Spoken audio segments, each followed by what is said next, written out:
Hi everyone, my name is Jason Freeberg. I'm a program manager on Azure App Service, and today we're going to talk about how to build and manage your .NET Core applications with App Service. So we will talk about how to build and deploy your applications using GitHub Actions. Then once they're deployed onto the platform, we will go over how you can monitor the health of the applications and make sure that they are working properly once they're on the cloud.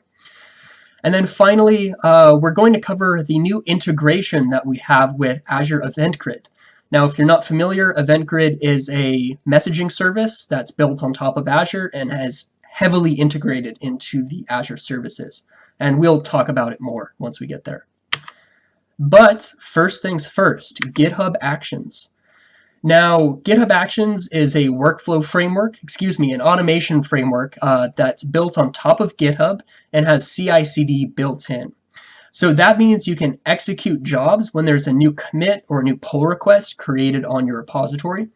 You can also run your automation on a cron schedule, which is really nice, or anytime that there's a new tag or a new release created on the repository. And I'm sure I'm leaving out some, but the point is that the framework, as you can tell, is very flexible, and you can run it on a myriad of different events.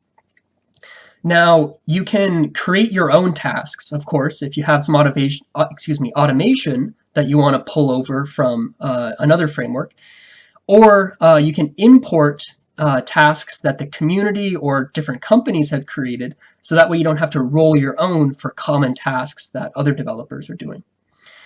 Now you can run these jobs on Windows machines, on Linux, or containers, which is also very nice. And if you have any sensitive information that you need to run some of your automation, such as a database credential or something like that, you can store that information as a GitHub secret. And secrets are the encrypted key value store for GitHub Actions. So you can store something like a database credential, and then it'll be encrypted at rest, but then when your automation runs, it'll be able to pull that out by whatever the key is. So if you want to get started with GitHub Actions, your first step is to create a workflow file. So workflow files are just YAML files that are stored in the .github/workflows directory. Now this keeps your automation neatly organized with the repository, and that way it's also all under source control. Now there's a little bit of a hierarchy to GitHub Actions. So at the top level you have the workflow file itself. Now this defines the triggers and the filters, which we'll talk about later. So when this automation should be run. Then underneath that, you have the jobs that should be run. So this defines, this defines which operating system or container that the job should be run on. And then finally, underneath that, you have the individual tasks that should be run. And these are what we call steps. So like you said, you can write your own using Docker containers, Node, or shell scripts. Or you can just import ones that are already developed by the community. Now, on the right-hand side, we're looking at a simple hello world workflow. So at the top, we define the name. In this case, just greet everyone, hello world, right? This one is getting run anytime that there's a push on the repository. And then here, we're defining our jobs. There's only one called greet. And this runs anytime, this runs on Ubuntu. And then underneath that, we have our steps, which is, in this case, just to use the hello world action. And then down here, we're echoing the current time that the previous step was executed. And you can see here there's a syntax within this $ and double curly braces, where you can go back to your steps and you can reference the hello step right there, and then pull out information from that. Great, so let's hop into a demo, and we're going to show how you can deploy with GitHub Actions to App Service. So we're looking at the Azure portal right now. Now I already have a staging slot created. Now if you have used App Service before, you're probably familiar with staging slots. If you are not, quick rundown on that. Staging slot is a separate hosting environment that uses the same compute resources, or different ones if you want to have more scale. But it allows you to have have a place to deploy your applications for testing, for example, or in this case for staging, and then finally you can have production. And slots allow you to swap the content up the chain, so to speak, as you go from testing to staging and then finally to production. So on the left-hand side here, I'm going to click Deployment Center. And let's select GitHub because we're using GitHub Actions. Then in the middle here, we have a new tab for GitHub Actions. And then finally, we just need to select our repository. So here, you can do a quick search for that.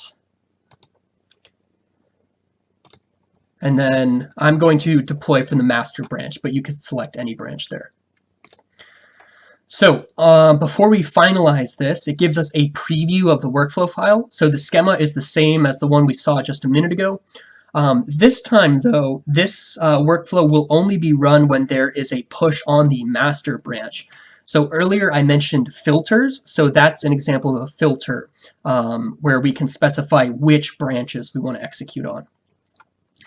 Now, quick rundown of the rest of this workflow file. It's going to check out the repository to the build VM. It's going to pick our .NET Core version. Then finally, it'll use .NET Build and Publish. And then here, it's referencing the web apps deploy action. And here, we just need to give it the name of the application, the name of the slot as well, which in this case is staging. And then the publish profile. The publish profile is a downloadable file that has all of the different credentials for your application. So this is going to insert that as a secret for us, so that way we don't have to go through that process. And then this will allow this action to deploy because it needs to authenticate and it needs to push up those new files. And then finally here, we're just pointing at which files we want to deploy. Great. So I'm going to click Finish.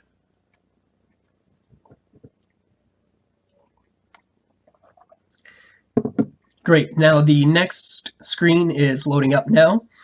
And this gives us a dashboard and a historical view of all of the different deployments. So now we only have the current one, which we're looking at right now. But as I commit to the repository and deploy into this slot, we'll have a historical view here of all of the different deployments. So let's jump into the repository. And if you haven't been on GitHub in a while, there's a new tab at the top labeled Actions. And then here we can see that the action is running right now to deploy that onto App Service. These are some past workflow runs that we're looking at down below. So let's click on the one that's running right now. Now on the left-hand side, we're looking at the build and deploy job. If I had more jobs, they would be listed there, but since I only have the one, that's what we're looking at. Now you can see it's already finished. It already ran through all of my different steps, the checkout steps, set up .NET Core, the build and publish steps, and it's already deployed. And now it's just running the final, it's finalizing the job there. Now the other nice thing is that you can search these logs, which is really helpful. So if you're trying to debug something, if there's an error message, you can use that search utility right there. Great, okay, so now we have the latest deployment information right there. And let's browse to that application, and perfect, there we go. So it's just a simple to-do list application, but using the portal, we were able to click through, find our repository, and set up a working workflow file into our repository. And from here, if I'm a developer, I can just hop back to my code, go to .github/workflows, and there it is. So if I wanted to build on top of this, I can. And if I click the edit button right here, you'll see that it's not just the normal GitHub editor. We have a marketplace for all of the different actions, and docs if you're having trouble getting started. So you can get started right in the portal. But you can also, in VS Code, let me pull this down here. Have to pull those latest changes, but VS Code also has code completion and suggestions when it knows that you're running a workflow file. So for example here, if I were to delete this and come back and do on push, there we go, on push, on pull request. So if you want to get started in VS Code instead of on GitHub on the web, you can do that as well. And you can have code completion built right in, which is really nice when you're working with YAML files. Okay, great. So wrapping up, during that demo, we saw the Azure Web Apps deploy action. But of course, there are lots more actions for Azure. So if you have some workflows, if you have some scripts that you've already written to do some automation for Azure, you can, you can migrate that into a GitHub workflow using the CLI and login actions.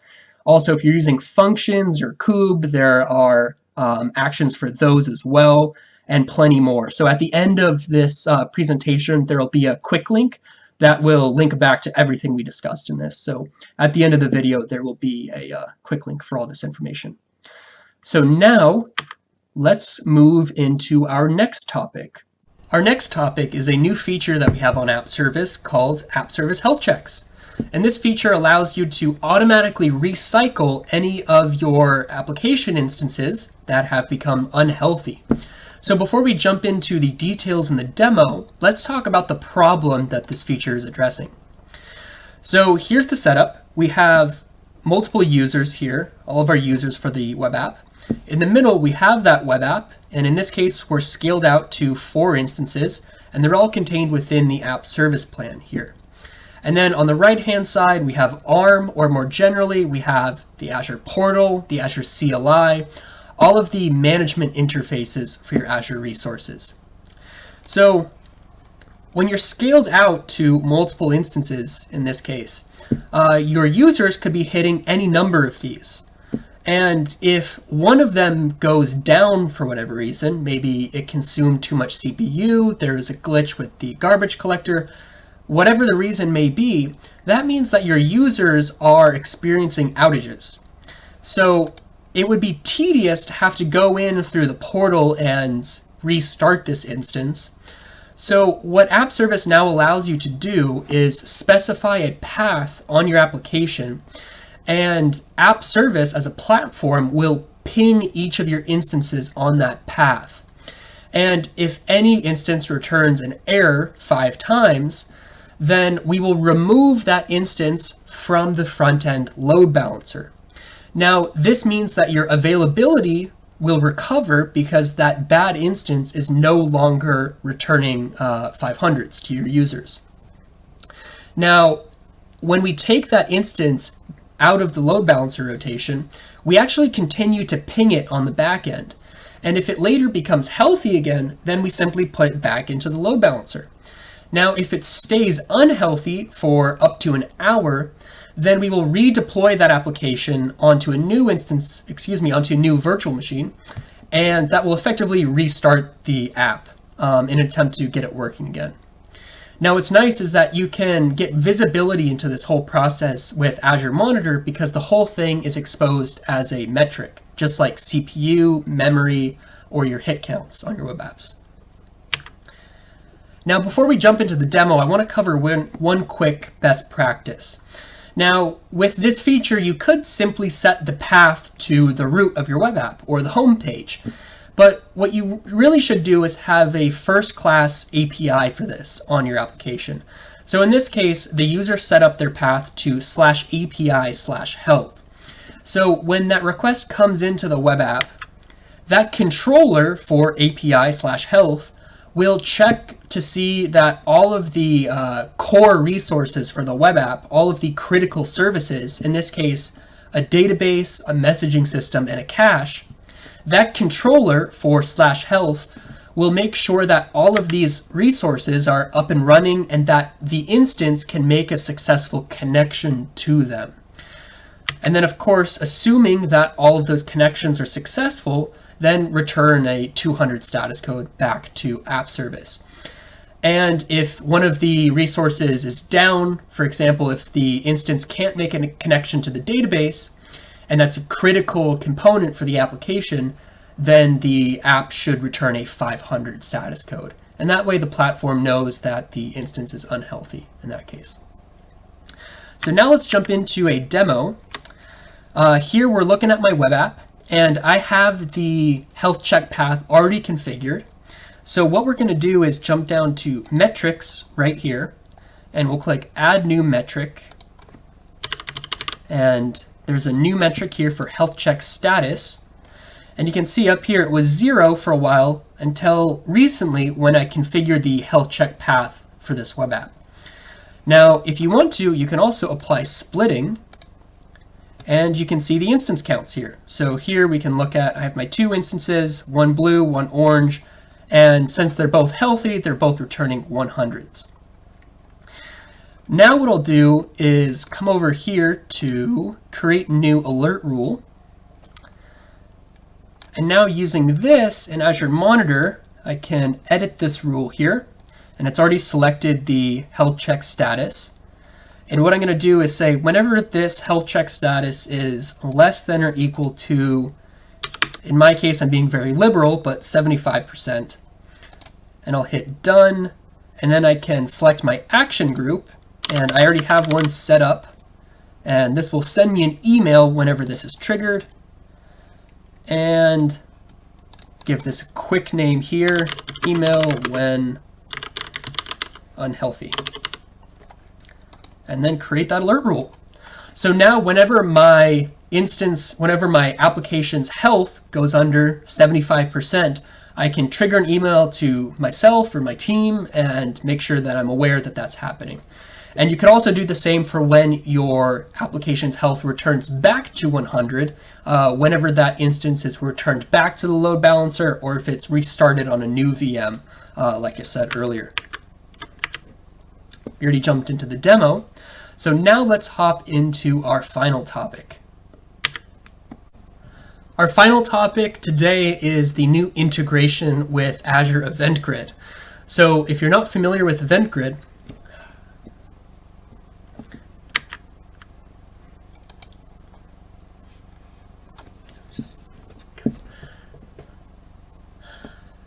our final topic for today is the new integration with Azure Event Grid. So let's get a quick overview on Event Grid.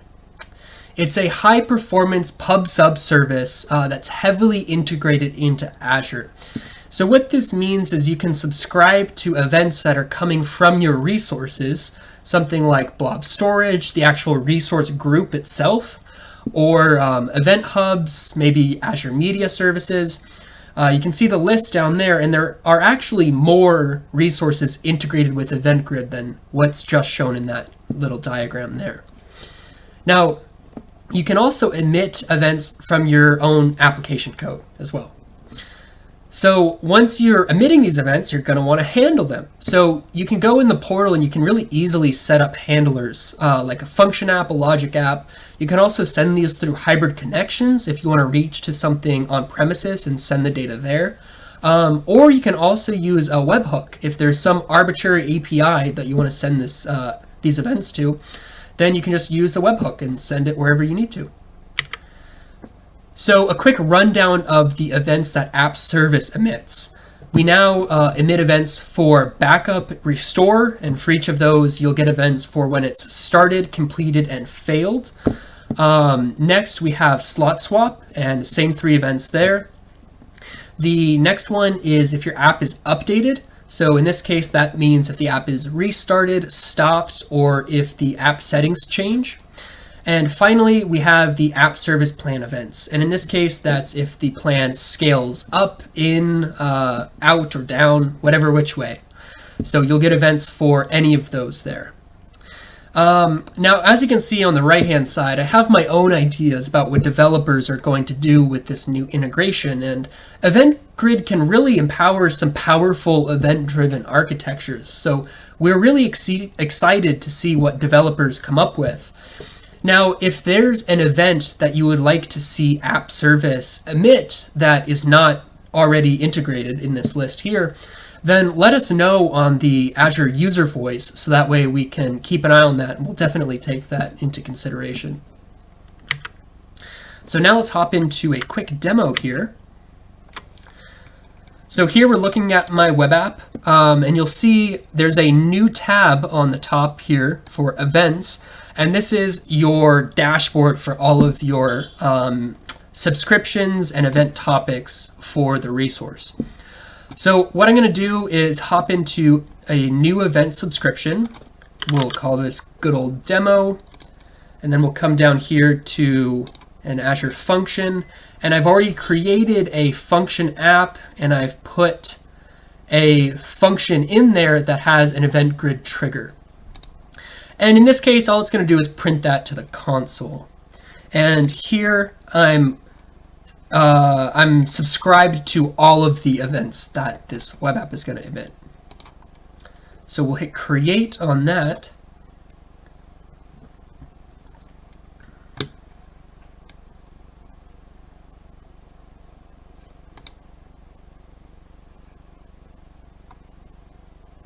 And now we'll come back to the events tab here, and we can come over to my event subscriptions. So here we have the new demo subscription right there, and I can go to overview, and I can restart the web app. And if you remember, that was one of the new integrated events. Just for good measure, let's restart that one more time. Now if we come down into events here, give this a second to refresh, and let's also, oh, perfect, right there. So the function app, we're looking right now at my function app. We're looking at the logs, and we can see here that there was a new executed functions event trigger, web app updated, restarted, perfect. So I was already, just with a few clicks on the portal, I set up a new topic subscription for all of the events that are coming out of this web app.